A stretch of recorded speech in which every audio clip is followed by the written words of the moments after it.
चलिए, तो स्वागत है हमारे यूट्यूब चैनल में। आज electrohomeopathy advance electrohomeopathy medical institute के यूट्यूब चैनल में आपका स्वागत है। आज जो हम जिस डिजीज पे चर्चा करेंगे, जो बीमारी पे हम चर्चा करने जा रहे हैं, वो बीमारी जो है महिलाओं से जुड़ी हुई बीमारी है। और उसमें जो बीमारी है कि गर्भाशय का बाहर निकल जाना। ठीक, बहुत सारी महिलाओं को जो ये रोग होता है कि उनका गर्भाशय बाहर निकल जाता है। तो ये डिजीज इलेक्ट्रोहोम्योपैथी में कैसे हम ठीक कर सकते हैं, तो इसी पे आज चर्चा करेंगे।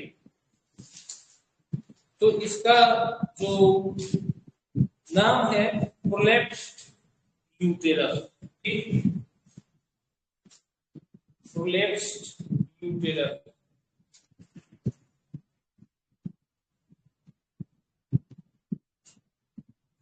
ये इलेक्ट्रोहोम्योपैथी में हम कैसे ठीक कर सकते हैं और कैसे ठीक होती है इसकी बीमारी, खास करके जो इस तरह की बीमारियां इलेक्ट्रोहोम्योपैथी हो रही हैं।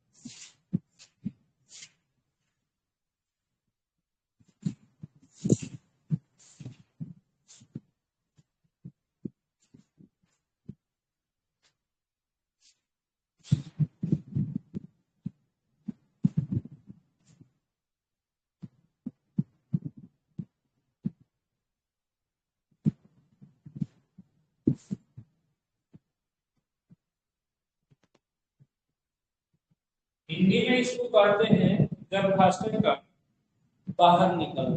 ठीक, यानी कि हिंदी में इसको गर्भाशय का बाहर।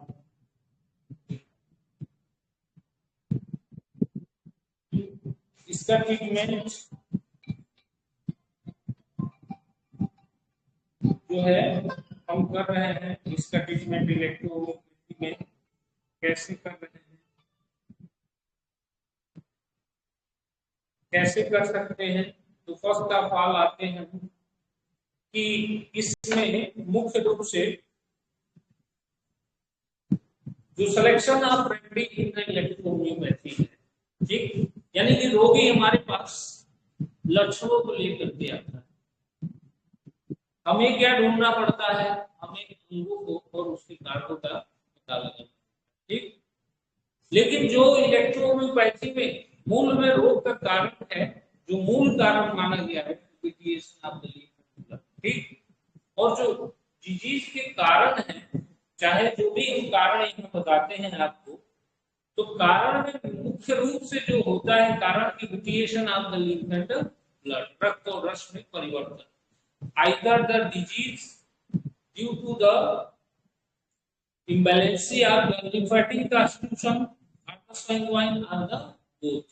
यानी कि दुनिया में कितने लोग पाए जाते हैं वो किसी न किसी कॉन्स्टिट्यूशन से होते हैं। प्रकृति, हर एक चीज की अपनी प्रकृति होती है, समझ रहे? उसी तरह से इंसान की भी प्रकृति होती है, उसका इम्बैलेंस होना, यानी कि प्रकृति का क्या होना, बदलाव, चेंज होना लोगों में। तो उसी तरह की बीमारियां उन लोगों में डेवलप,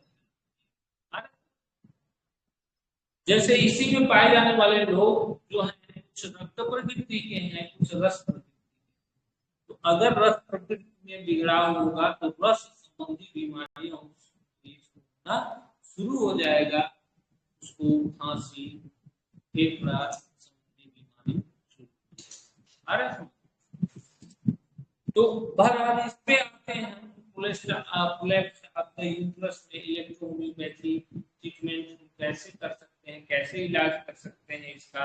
तो फर्स्ट ऑफ ऑल ये होता क्या है, और इसमें जो है यानी कि वेजाइना से जो है गर्भाशय कोलैप्स कर जाए, बाहर निकल जाए, ठीक, उसी को हम कोलैप्स ऑफ द यूट्रस कहते हैं, ठीक है, यानी कि उससे बाहर निकल जाए, उसी को हम कोलैप्स ऑफ द यूट्रस कहते हैं।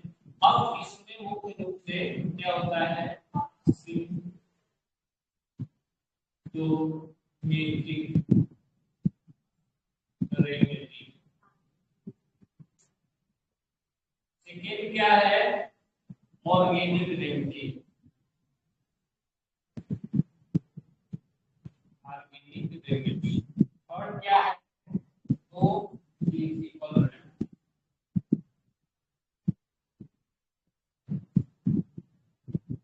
ठीक है, यानी कि सिम्प्टोमेटिक रेमेडी, फिर ऑर्गेनिक रेमेडी, तो सिम्प्टोमेटिक रेमेडी मतलब इस ये पेशेंट सिम्टम्स क्या लेकर के आता है, तो इसमें मुख्य रूप से जो सिम्टम्स होता है, सिम्टम्स क्या होता है कि इसको जो है कटिंग प्रदेश यानी कि लोअर एब्डोमेन में, पेल्विस में क्या होता है, भारीपन, लिख लो कि पेल्विस में भारीपन, पेल्विस में भारीपन इसमें होता है।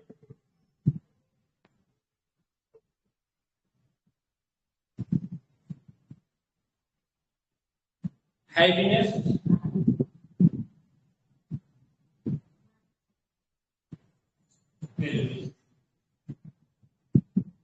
यानी कि पेल्विक एरिया में, उदर में, निम्नोदर में भारीपन महसूस होना, हल्का दर्द रहना, में हल्का दर्द रहना, और क्या होता है, घूमने फिरने में असुविधा, यानी कि मरीज को घूमने फिरने में असुविधा होना, कष्ट होना, मल मूत्र का बार बार महसूस, यानी कि फीलिंग ऑफ द यूरिनेशन बार बार होना, और मल मूत्र त्याग के समय गर्भाशय में पीड़ा, ठीक है, ये इतने सारे सिम्टम्स, और कहीं बैठेगा तो वो भरने जैसा लगेगा, यानी कि बाहर निकलने जैसी स्थिति की फीलिंग होगी उसमें, ठीक है, ऐसा सिम्टम्स हमें देखने को मिलता है कि वो चीज बाहर, यानी कि इसमें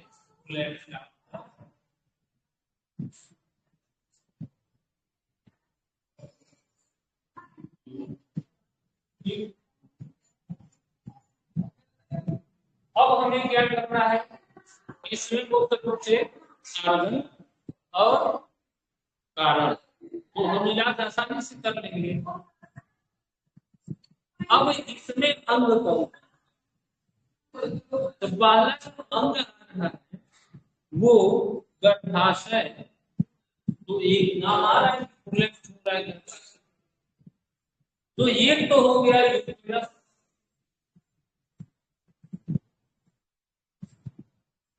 दूसरा हो गया यूट्राइन मसल,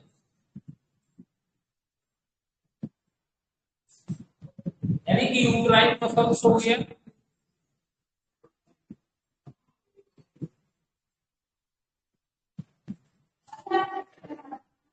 अब ये यूट्राइन मसल्स में हो क्या रहा है, तो इसमें जो है ढीलापन, इसमें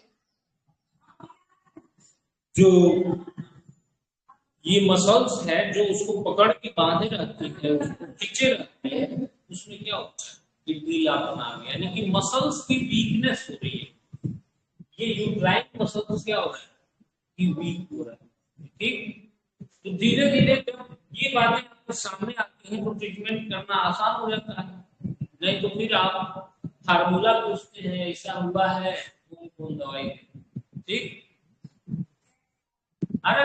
लेकिन मैं चाहता हूं जितने हमारे सुनने वाले लोग हैं या जो जानने वाले लोग हैं, उनसे मैं यही कहता हूं, यही बताते हैं कि आप जो है इन चीजों को, यानी कि ये जो पॉइंट्स हैं इन पे ध्यान दीजिए कि वो अंग मुख्य रूप से कौन कौन सा अंग, मुख्य अंग क्या है। तो अंग पे जब ध्यान देंगे तो आपको समझ में आएगा कि उस अंग में हो क्या रहा है। उस अंग में मुख्य रूप से क्या हो रहा है कि अभी उस अंग में पीलापन आ रहा है, मसल्स। तो ये दो तरह की हो गई कि मसल्स, तो मसल्स पे मुख्य रूप से ढीलापन आ रहा है। अब आते हैं कि कारण, इसके कारण क्या क्या है कि ये चीजें होती हैं। तो कारण में है तो पहला है वीकनेस, यानी कि इसमें भी मैंने बताया कि इंटरनल और एक्सटर्नल कारण होते हैं। इंटरनल कारण में वीकनेस हो गया, कमजोरी हो गया, और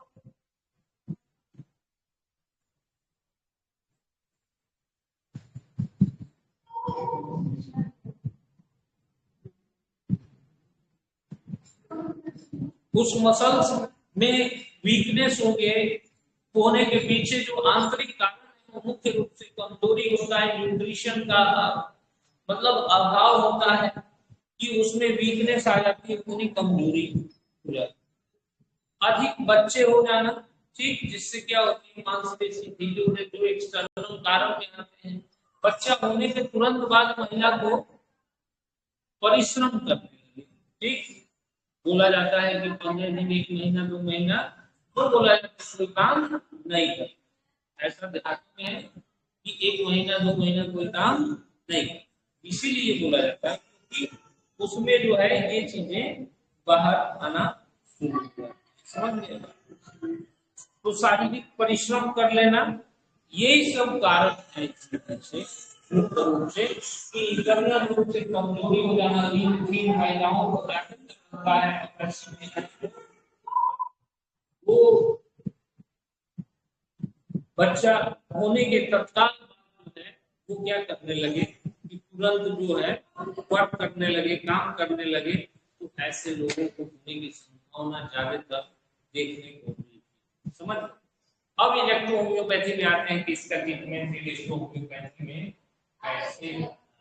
फर्स्ट ऑफ ऑल हमारे वहां क्या होता है, ये एक्स्ट्रा, ठीक, यानी कि कॉम्प्लिकेटरी दवाएं हम क्या क्या इस्तेमाल कर सकते हैं कि उसमें हम उन,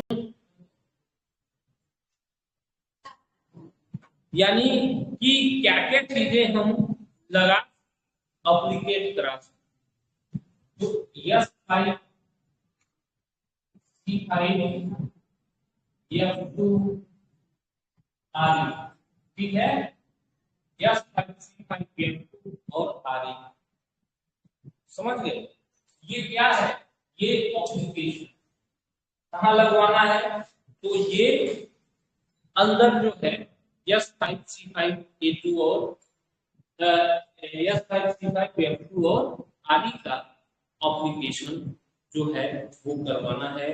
ये अंदर आप लगवा सकते हैं, इसमें A2 भी जोड़ सकते हैं, ये एप्लीकेशन, ठीक है। अब इसमें आते हैं कि इंटरनल रूप से क्या दे सकते हैं, यानी कि ये पार्ट जो है हमारा मैनेजमेंट का पार्ट है, जिसको मैंने बनाया है कि ये मैनेजमेंट का पार्ट है, ठीक है। तो वो रोगी के अनुसार WE और RE, ठीक है। WE और RE जो है ये पिलाने के लिए दे सकते हैं अगर इलेक्ट्रिसिटी मैनेजमेंट की बात करें तो, ठीक। अब आगे बात करते हैं कि आगे दवाई जो है क्या क्या हम चलाएंगे कि इसमें हम इसको ठीक कर सकते हैं। तो यहाँ पे हम आते हैं, इसमें इन्वॉल्व है यूट्रस और यूट्रस, ठीक है, यानी कि यूट्रस और यूट्राइन मसल्स इसमें इन्वॉल्व है इस बीमारी में, यानी कि ये जो बीमारी हुई है वो यूट्रस और यूट्राइन मसल्स जो है वो इन्वॉल्व हुई है। तो क्या क्या दवाई होती है, तो इसमें मुख्य रूप से आपकी यूट्रस की दवाई समझ गए, C1। लेकिन वही यूट्राइन मसल्स की बात करें तो उसकी दवाई जो होती है C5, यानी कि उसमें जो है आपकी C5, C1 या C5 मुख्य रूप से मसल्स की कमजोरी है, तो C5, A2, F1, A2, F1, A3 या A2, F1 और फिर F10 या F, ठीक, ये दोनों में से कोई यूज कर सकते हैं, इसमें से कोई यूज कर सकते हैं, ठीक है। और ये निर्भर होता है कि उस पेशेंट में हमारे पास अल्ट्रासाउंड में क्या रिपोर्ट आती है, इसलिए एकदम से कंफर्म चीजों को नहीं किया जाता है अलग अलग बीमारियों में, लेकिन मैं आपको ऑर्गेनिक रूप से बता रहा हूँ C1 या C5, S10 या S5, A3, F1, यहाँ A1 भी प्रयोग कर सकते हैं, अगर मरीज एकदम लीन सिन बीपी लो है तो A1 भी प्रयोग किया जा सकता है, ठीक है। और उसके बाद इसमें जो है आप कारण के हिसाब से आएंगे, इसको जो है S1, A3, ठीक है,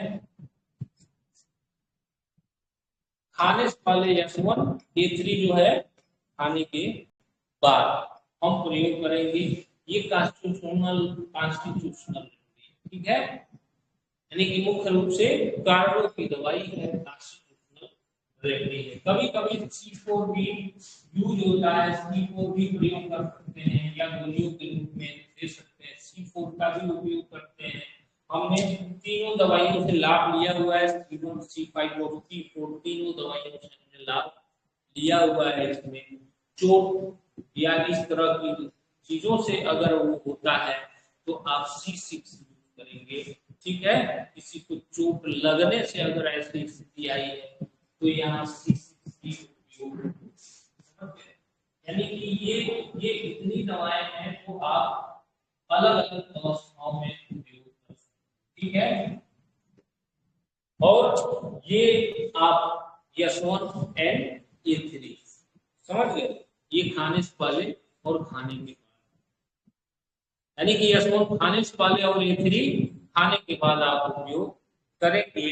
कॉन्स्टिट्यूशन के आधार पे S2 भी दे सकते हैं कि S2 खाने से पहले, A3 खाने के बाद।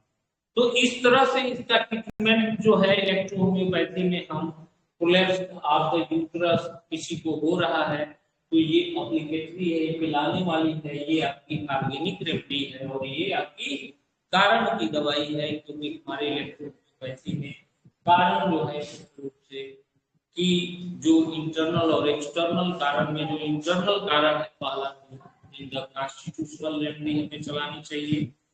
तो इस तरीके से हम प्रयोग कर सकते हैं इलेक्ट्रोहोम्योपैथी में इन दवाओं। तो जितने लोग हमारे YouTube चैनल देख रहे हैं, आप ज्यादा से ज्यादा आप अपने चीजों को क्वायरी रख सकते हैं, कमेंट बॉक्स में बता सकते हैं, समझा सकते हैं। इसके और डिटेल जानकारी के लिए हमारे क्लासेस से जुड़ सकते हैं, हमारे जो क्लासेस रात में चलते हैं उन क्लासेस से, ऑनलाइन क्लास से आप जुड़ करके इलेक्ट्रोहोम्योपैथी सीख सकते हैं। आप कहीं से भी डॉक्टर हो, हमारे ऑनलाइन क्लासेस से जुड़ करके इलेक्ट्रोहोम्योपैथी सीख सकते हैं, जान सकते हैं। और इस समय भी आपको हमारी क्लासेस 2 से 3 बजे तक हमारी क्लासेस जो है फ्री ऑफ कास्ट जो है सबके लिए चलती है, आप इस क्लास में भी जुड़ सकते हैं अगर कोई बात हमारी समझ नहीं आई, डिल्यूशन इसका निर्भर होता है कि रोग की गंभीरता, ठीक है। अगर कोई मेरी बात नहीं समझ में आती है तो आप जो है हमारे कमेंट बॉक्स में जाकर के कमेंट कर सकते हैं, आगे आपको उन चीजों पे आपसे बात की जाए, ठीक है। तो इस डाइल्यूशन कौन सा देंगे से आप इसका ट्रीटमेंट जो है इस सर? बीमारी डाइल्यूशन बता के दीजिएगा। लिए ट्रीटमेंट कर सकते हैं। बहुत बहुत धन्यवाद।